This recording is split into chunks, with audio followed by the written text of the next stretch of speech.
Good evening. The government is launching a review of HS2 with a decision about whether it will still go ahead by the end of the year. The high-speed line is due to connect London, the Midlands and Northern England.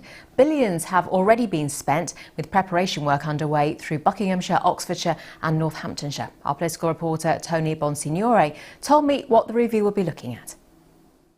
Well, it was a review we were expecting because this is something Boris Johnson talked about when he was campaigning for the Conservative Party leadership. He even talked then about getting Lord Oakerby, a former chairman of HS2, to oversee this review. What we didn't know was the scope of it, and it is essentially a root and branch review of HS2. So they're going to look at the benefits, the projected benefits of HS2, both for those places with stations and those without. They're going to look at the costs as well. We know, of course, that the costs have already, projected costs have gone up. The original budget was £56 billion.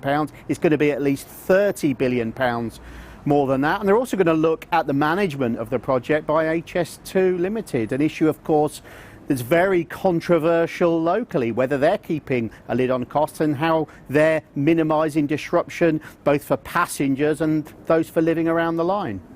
What other options could there be? Well, there's a number of options in this review already set out. So, for example, they could reconfigure the way HS2 is organised. They could slow the speeds.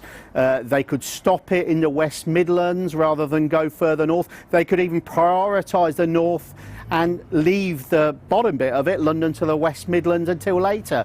And there's even, of course, the nuclear option, which the government has specifically said is possible, which is canning the whole thing altogether. Here's the Transport Secretary, Grant Shapps.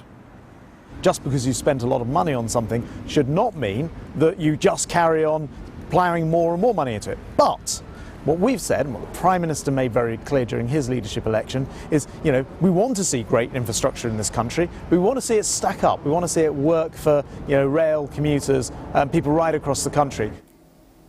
What do those opposed to the line think? Well, they think this is their chance to stop HS2 altogether, or certainly to get it scaled back. There's lots of objections to HS2, whether they're financial, whether they're about the transport system, whether about the rebalancing the economy across the country, or whether they're environmental. This is the HS2 campaigner, Joe Rukin.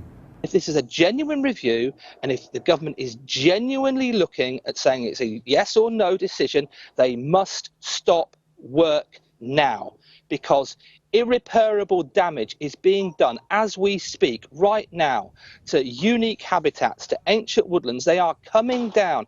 It is patently obvious that HS2 has been over budget for a number of years. And the first question I want answering is who knew and how long have they known for, and was Parliament misled? Well, that's potentially a few steps down the line. Before that, a decision has to be made. And what we're being told is that we will get this report, this review will be delivered to government in the autumn, and then a decision will be made ultimately by Boris Johnson, if he's then Prime Minister, by the end of the year. Of course, there is a possibility that that decision will be made after a possible general election.